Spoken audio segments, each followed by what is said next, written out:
now. I'll be your snake coming to you from the West Coast, the left coast. Behind the Iron Curtain, otherwise known as the Sarah, and today, well, today is Monday, Fun Day. Hey, stop what you're doing, cause I'm about to ruin the image of me that you're used to. I look money, a king bee making honey, see? Deep state, I hope you're ready for me. Now gather round, I'm the new sheriff in town. All my people rise up and stand your ground. Now drink up all the Diet Coke you got on your shelf. So just let me introduce myself, my name is Trump D. I like my mashed potatoes lumpy. Fake news, oh how I like to punk thee. That little sniper on the slope tin, he took a shot but he missed me. I don't fall, y'all, I'm like the ever-ready bunny. Still going strong and spunky. So put on your big boy pants. Come on, let's do the dance. The Trumpy dance is your chance to do the Trump. Come on, do the Trumpty Trump. Come on and do the Trumpty Trump. Check me out, y'all. We do the Trumpty Trump. Just watch me do the Trumpty Trump. Yeah. Do you know what I'm doing? We do the Trumpty Trump. Come on, everybody do the Trumpty Trump. It's time to do the Trumpty Trump. Yeah. Oh, yeah, it's Monday. And, well, once again, Mondays never cease to amaze me because, you know, it's funny when Joe Biden was president, he knew there was almost nothing, no news, hardly anything coming out of the weekend. But with Donald Trump, there's always something. It's almost always good news. When it's not good news, it's really very entertaining news. And this Monday has not disappointed one little bit. I gotta tell you, it's not easy for me to decide which things I was going to talk about, which things I was not going to talk about today. Okay, but if as long as we're together, as long as we have the opportunity to talk about the good things that are happening, that are coming out of the White House, that are coming out of Washington, D.C., good things coming out of Washington, D.C., and across the country, you know, once again, it's cause for celebration. I is back in the United States, so he's back, but unfortunately, he's indisposed, whatever you want to refer to it as. He ain't going with us today, and that's okay, because I'm here and you're here, and we're going to have a good old time talking about the news, about the things that are happening. Before we get into that, we're going to start off with a quick shout out to our sponsor. We're going to start with local British and industries, like rifle and pistol caliber barrel that are available for your purchase. Ain't left, but you do it to the website, industries.net.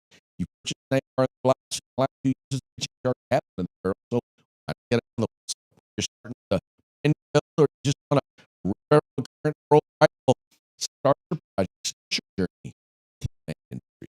And then we got the California Public Access working election starters at all level of government. School board of the President of the United States are the fastest and largest and fastest growing conservative grassroots organization in the state of California. Find out why. CRAGOP.org. Like the right one for the conscience of the Republican Party, whatever you find out why. And then we got back in concealed carry tactical holsters available on the market. You will find that at hogholsters.com. It's HAWG holsters.com. Right, it's a little different. Why? Because they like to help Americans wear guns. They like it so much, they're going to give you a discount. Like how much of a discount they're going to give you. They're going to give you a discount. If you use this code, rundown, all caps, no space, one word, like it's right there, and you're going to get a hefty, nice little discount all the way down. But then we've got the place where, you know, you're going to buy new gear. In particular, if you're going to buy new gear, you're part of a group, right? Maybe you've got a team, maybe you've got a club, maybe you're participating for you need to check out USCombatgear.com. They have a huge selection of products. They have great, seriously competitive pricing. And the customer service is to die for. Then check them out. Spend some money. Trust me, you will not regret it. USCombat Gear, place where you find all things tactical except gun. All right. Speaking of tactical, this weekend, you know, this weekend, we didn't see it because I was more there, but there was a rescue mission that took place that is, well, let's just put it this way. All indications are there's going to be a movie about this. There we had an F-15 shot down on Thursday.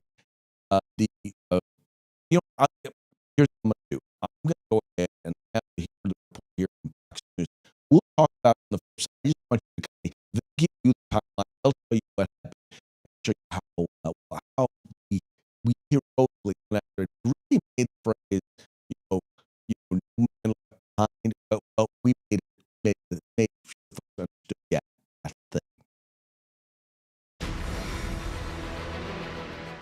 And right now, brand new details about the nearly 100 special operations forces and nearly 100 bombs used to evacuate a U.S. airman missing more than 36 hours after his jet went down behind enemy lines in Iran. The serious firepower reportedly included 4 B-1 bombers, part of a larger air armada that dropped nearly 100 2,000 satellite-guided bombs to ward off any Iranians who were trying to find him and ultimately getting into some heavy fire. Let's step back because you can't overstate the role the CIA played in this. Remember, on Thursday, the jet goes down in the Khuzestan province. They rescue on Friday the pilot, but the weapons systems officer climbs into a mountain crevice. The CIA initially used deception campaign inside Iran to throw the Iranians off of the scent. We know that the airman is alive. He's hiding. He's using his seer expertise to evade and survive, but yet we don't know where he is. It's been described as a needle in a haystack.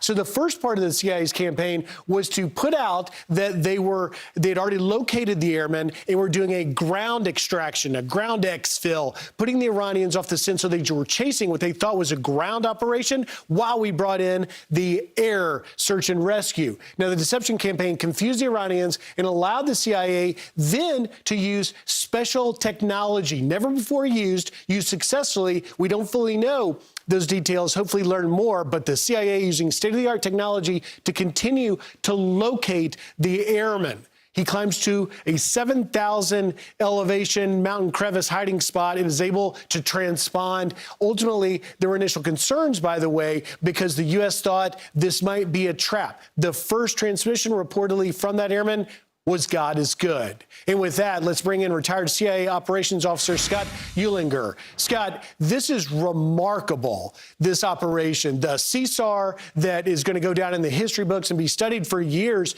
But as I said, the CIA played a huge role. Walk us through some of the details of how the CIA made this a success.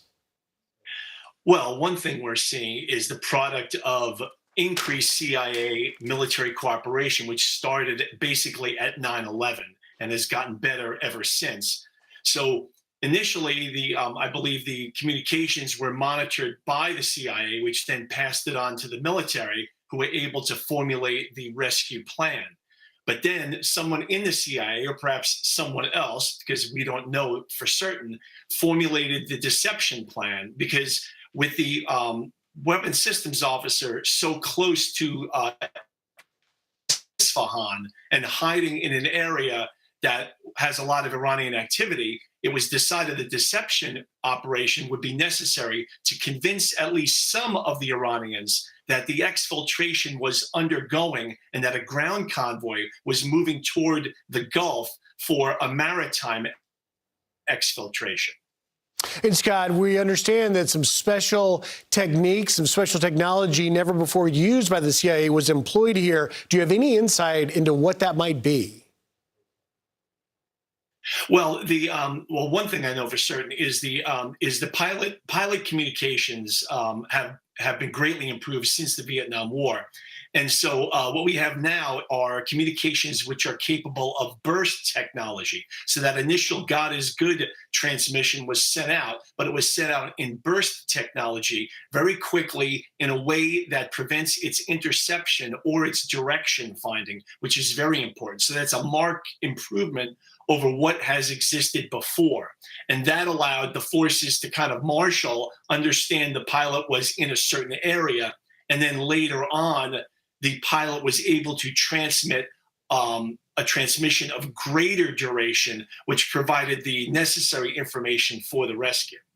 And this So, I mean, anyway, this is very that they literally indicated, if you look to the president, it was hundreds of personnel, hundreds of bombs. They committed,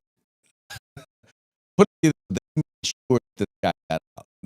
they literally they invested. I was doing with my my understands this stuff so much more than I do. You know, his expertise, his understanding of the military and the behind the sort of his knowledge and understanding of it is far superior to mine. What I do know is that um, that's the amount of resources that were invested. Like it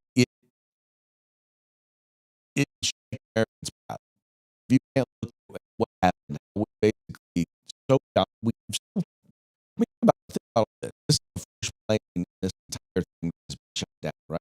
And not only did the plane get shut down, but both the pilots, both the people on board made it out alive. They made all those resources to get that one guy out. And once again, he made it out. I mean, this is, you know, I just, I'm glad to see that we went as far that we did what we did in order to be able to get it, because I suppose the level of resolve that we have, not just in terms of winning this war, but in terms of doing our best to make sure that those who are engaged in the war, those who are doing the fighting on the ground, that we're doing the best that we can to protect them, keep them out of harm's way, and when they do find out in harm's way, to get them back out of harm's way. So I appreciate that, very much appreciate that. You know, we've been pretty lucky, most lucky, but good. Um, you know, I don't know what the decision is going to be in terms of whether or not we're actually going to commit ground troops or anything like that. So far, I'm not believing that we are. I'm believing that we will. I do know this. I know that once you commit ground troops, you're looking at a lot more casualties. Right now, the big number right now, it's out right now at 13. It's the number of people who have died as a result of this, conflict, this skirmish. So we're calling it war, but nobody's really. Well, we've not formally declared war. They declared war on us. But in terms of this current engagement in that war, but no, I always want to know to look. As soon as you can ground troops, those numbers go up. They do, and you know, we're gonna have to decide. Uh, you know, as American people, you know, or we love America enough. Uh, it's a serious thing. It's a thing that needs to be addressed. I'm not saying that at all. But if that's the biggest hiccup, that's the one hiccup that caused, you know, gas prices went up by $1 in some of the places. Places went by more. Place in California, we know that that's more to do. There's a lot to do with things other than just what's going on in the Middle East. No, here in California. Anyway, once again, I'm proud. Wish we didn't have to be engaged in operations like this, but the fact that we can be involved in operations like this and have them be so successful, have our dominance, uh, you know, be so firmly recognized. I think that's an important thing. Right? Just once again, just my 2 cents. Now, now he said that another tweet that he sent out, or truth, whatever you want to call it, and let's just say that it wasn't. I wouldn't say that it was the president's finest moment, but I think he was saying some of the things well, he was saying some of the things that you and I would want to say, and saying it in the way in which we would probably wind up saying it, or some of us would wind up saying it. This being reported from Al Jazeera, Democrats blast Trump for Iran war crimes threat. They call it a war crimes threat. Republicans are supportive. It says here several Democrats have condemned Donald Trump after the United States president renewed his threat to destroy Iran's civilian infrastructure in a profanity-laden message. Democratic legislators questioned the Republicans' mental stability after an Easter Sunday message in which he threatened to bomb Iran's power plants and bridges, which legal experts said would amount to war crimes. Should they sign? Anyway, Congresswoman Yasmin Ansari, who is of Iranian descent, called for invoking the 25th Amendment to remove President Trump, from presidency, suggesting he's unfit to serve. Quote, the president of the United States is a deranged lunatic and a national security threat to our country and the rest of the world. Stark wrote in a social media post. For more than 2 weeks, Trump has been threatening to obliterate Iran's civilian infrastructure if Tehran does not open the Strait of Hormuz. Sunday's social media post, which coincided with the Easter holiday, included an expletive and invoked the name of Allah, was especially jarring to many of Trump's critics at home and around the world. Tuesday will be power plant day and bridge day, all wrapped up in one in Iran. There will be nothing like it, Trump wrote. Open the effing street, you crazy bastards, or you will be living in hell. Just watch. Praise be to Allah. Hakeem Jeffries, the top Democrat in the House of Representatives, called the message disgusting and unhinged. Something is really wrong with this guy, Jeffries wrote on X. Your moral background is the wars opening U.S. Israeli strikes on Iran on February 28th, an attack on a girls' school in South Central killed more than 170 children, multiple visual investigations, which now, okay, I'm not even about to read about that because first of all, one, they put a school right next to a military base, and well, just be honest, we must. Now, Al Jazeera here is trying to make it sound like their plan was we're going to go ahead and blow up an all girls school. That's the plan. So, I sincerely doubt that. I sincerely doubt the military that any military any military unit run in this country would deliberately blow up a girls' school to get deliberately. We're still trying to figure out one, it was optimistic that did. Number two, trying to figure out if it did, how did it happen? Where was the mistake? Because it did happen. Well, it did happen. Schools get blown up. But, young men die. But it's a question of what was the cause? What happened? Anyway, that having said, you know, part of the problem is that when people look at things like this, the first thing that they think is, oh, well, he's going to go after the what? First of all, these are all infrastructure, whether it's the power grid, whether it's the oil field, whether it's bridges. Right? These are all entities that are used by the military. Right? These are all entities that serve a dual purpose, both for civilians as well as for military use. And you have to decide at a certain point we're going to win this war, then you have to remove the ability to be able to use some of these assets. And according to international law, and everyone, outbound international law, if you do what you got to do, because we didn't really submit ourselves. I mean, I didn't, as an American, submit to any universal worldwide, whatever you want to call it, foreign law, or foreign powers. Anyway, all that having been said, even with that, in those cases, there are instances where you can strike military. You can't strike civilian targets if, once again, they show a significant military use. And there are certain factors that go into it. As I was listening to this from Ben Shapiro, he made a good point. He's like, in a lot of these cases, there's a lot of gray, and you have to weigh all of these factors. And I just think, though, for Americans to basically, first thing out of their mouth is, oh, well, he's committing war crimes, he's going to commit war crimes. They're rooting against America. They're rooting against our country. If you believe any American on the right or on the left has as one of their first things, I'm going to intentionally attempt to kill I'm sorry, you no longer are advocating in a world of reality. I know no Democrat would intentionally, almost no Democrat.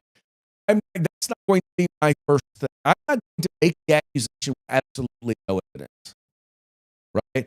Before all the investigations are done, I'm not going to go out and act like the first thing that they're going to do is seek to do harm to civilians. I'm not, no, you're not going to get that from me.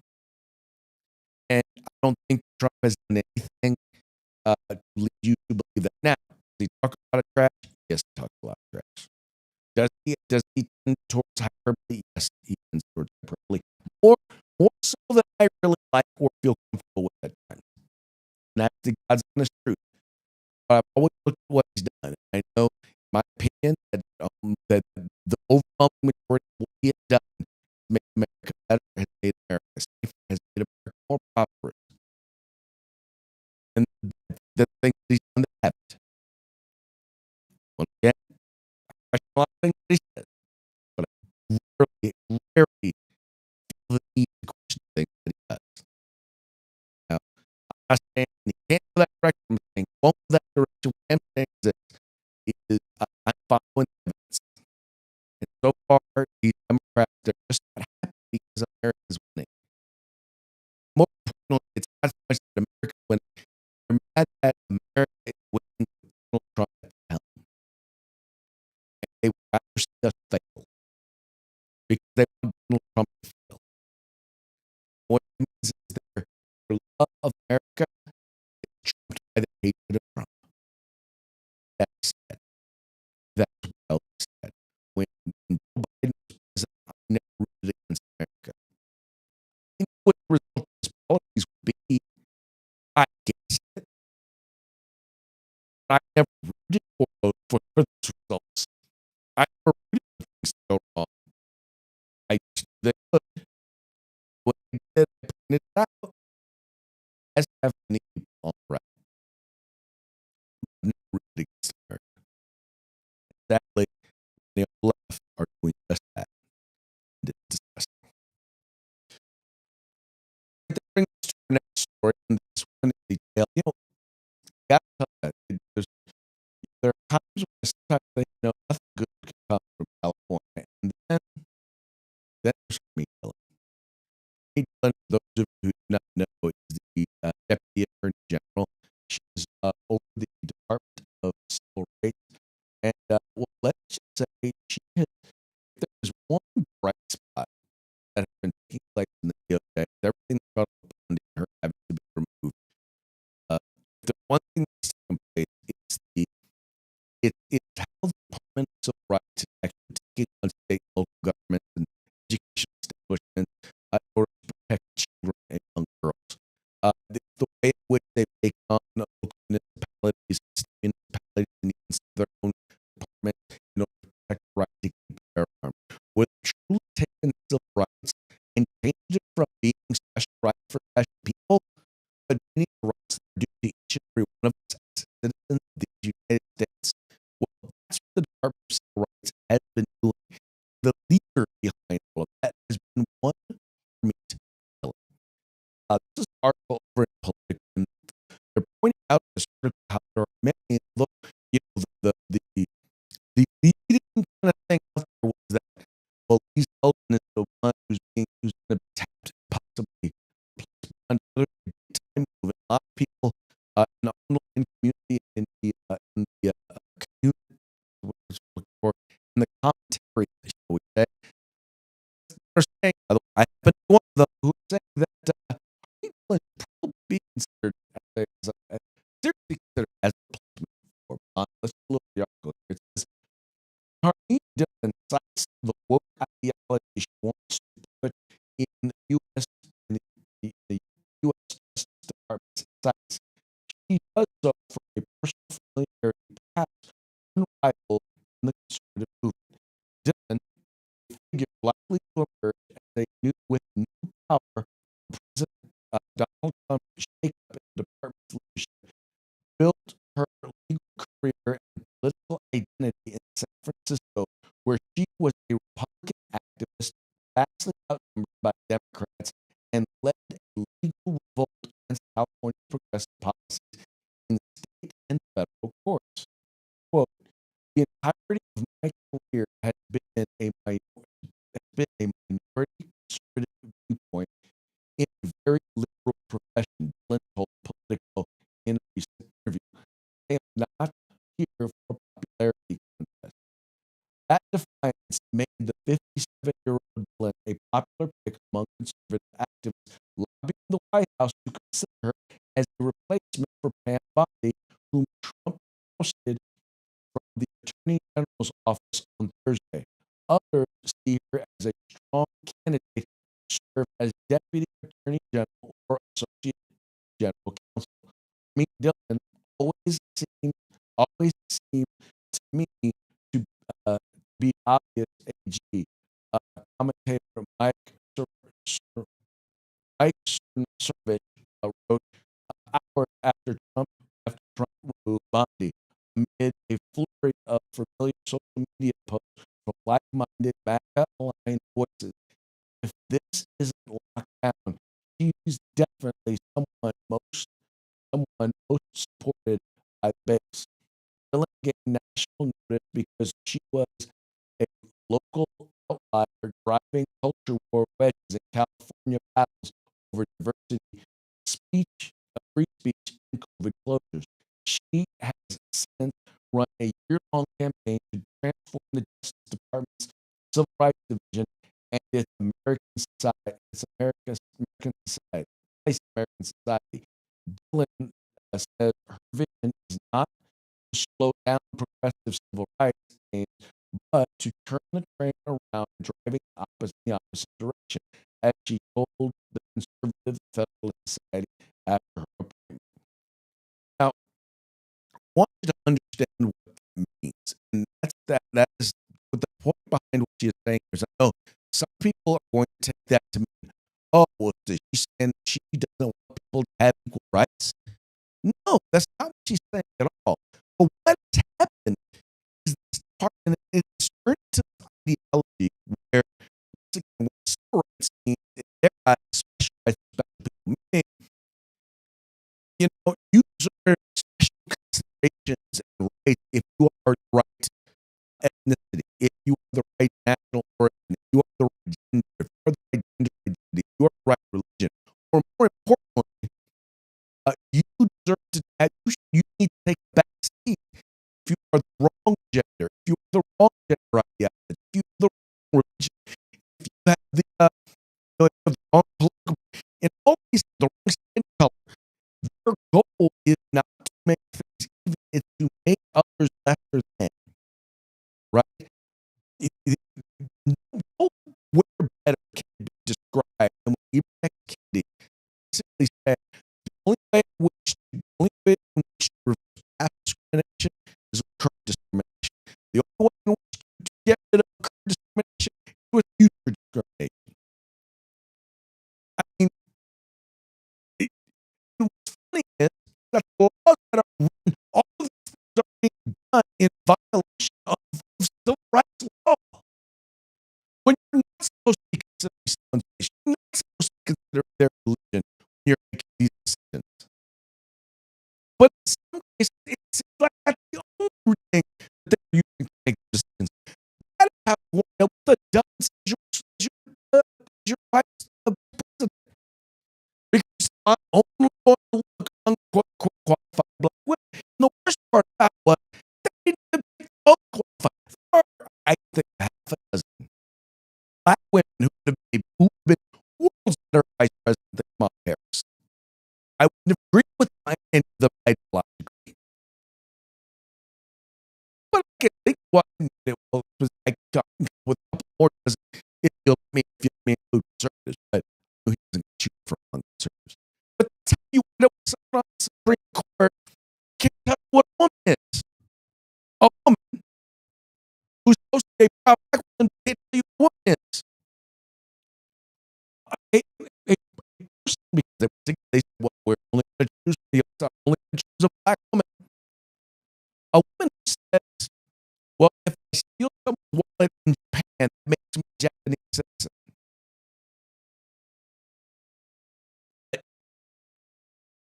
I don't know what to say to that. but Harvey Millen has been working diligently to overturn. And plus, she's been overseeing the new department, the new effort to actually write our gun law and protect us from these municipalities that are going after gun laws. I will say this, Army, and talk about this. If you need help, and I've been calling this for well over a decade. I've been calling this department for well over a decade. No, I'm not a lawyer. I can tell you right now, I know where all the bodies are buried. And I know people who are fighting to uncover those bodies. I know people on the ground fighting in those states, fighting in those cities. Let me help you. Hit a brother up. Give me a holler at me. Anyway. Moving along, one final story here too that we're going to cover. This is well, opening the door now for that all of the political prosecutions that took place when Joe Biden was president, all of the people, the allies of the president that the Congress went after, that the Democrats went after. One of them who's no longer an ally of the president, but get in trouble because at the time he was an ally of the president. It says the Supreme Court clears the path, trusts DOJ to dismiss the criminal case against Steve Bannon. This being reported by CNN. It says the Supreme Court on Monday cleared the way for President Donald Trump's administration to drop the government's criminal case against Steve Bannon, a former White House advisor convicted in 2022 of defying a subpoena from lawyers investigating January 6, 2021 Capitol riot. The Supreme Court's decision follows a move by the federal prosecutors in February to drop the indictment brought during President Joe Biden's administration. Both the Justice Department and Bannon had asked the High Court to toss out an appeals court ruling upholding the conviction and send the case back to the trial court so that the original charges against them could be dismissed. This case should never have been brought, and we're delighted that the decision affirming Mr. Bannon's unlawful conviction has finally been vacated. Bannon's attorney, Michael Bushbacher, told CNN. Bannon was convicted by a federal jury for refusing to comply with a subpoena for an interview and documents in the U.S. House's January 6, 2021 investigation. He already completed a 4-month prison sentence for that in 2024. Now, I want you to keep in mind that I could be wrong about this, but I'm pretty darn sure that, of course, there have been plenty of people in the past who have defied subpoenas from the House. And none of them have even been charged, let alone convicted. None of them have gone to jail. If I'm wrong, go ahead and post in the comments. Show you where I'm wrong. Provide the link. As far as I know, I don't know anybody's ever gone to jail. But we know that this whole thing was a political persecution. It's a persecution, political prosecution. Every single person on that committee was a Trump leader. Every single one. We know that the ethics that were done in the hearings and the opening hearings were all scripted by some dude from ABC. It was all scripted. It was all part of a plan to basically just make Donald Trump. It was. It was because there were certain people who never questioned and never talked to, and your brother actually investigated how things wound up. No conversation about why there were no national guard there. Absolutely none. No investigations into just letting into the Capitol. Instead, look at them getting guided tours to people. No investigation into any of that whatsoever. And because he refused to participate in their charade, and that's what it was. It was a charade. They sent him to jail. That's why when people start talking about, people going after his political enemies, you realize that he's only going after having people to investigate literally the people who went after him. He literally, that's all he's doing. It's saying, look, he wants people to look. Here's what they did on the up and up. If it's not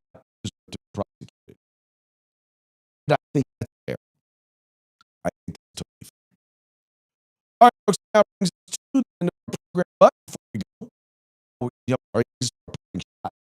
Party shots are brought to you by Horticulture. Go to horticulture.com. Discount the rundown. Capsule spaces. Get your horticulture today. All party shots today are going to be brought to you by the Babylon Bee. Fake news that you can trust. All right, here we go. The first one here. Here we go. Down F-15 pilot asks rescuers if they can go back for his AirPods real quick. Ooh, okay, that's interesting. Here we go. It's getting serious. Triple dog dares a man to keep the Strait of Hormuz closed. The only thing about that is when Donald Trump makes a threat, he has been known, he's demonstrated that he will go there. So I don't know about that one. That would be anyway. Here we go. France questions how rescue mission considers a success when no one surrendered to the Nazis. Yeah, can't want to criticize, but like, you know what? Exactly is going to be taking anything France has to say seriously when it comes to military victories. Then a Canadian astronaut humanely euthanized after suffering a late bruise during takeoff. Those of you who don't know, they're euthanasia number one cause of death here in Canada. And finally, Trump introduces new birth wrong citizenship rule to deport all losers and haters. What's that about that? That I think would be good. I believe you would. All right, folks, that brings us to the end of the program. But before we go, we need to shout out to our sponsors. First, Hitman Industries rifle and pistol caliber barrel available for purchase at any link at hitmanindustries.net. We have the California Republican Society, the conscience of the Republican Party. Visit them at rhgop.org. We've got the best concealed carry tactical holsters available on the market at hallholsters.com. That's HAWG-holsters.com. Helping Americans wear guns. And finally, we've got the place where you can find all things tactical except gun, and that would be at uscombatgear.com. All right, that's it for today's program. We will be back tomorrow on Taco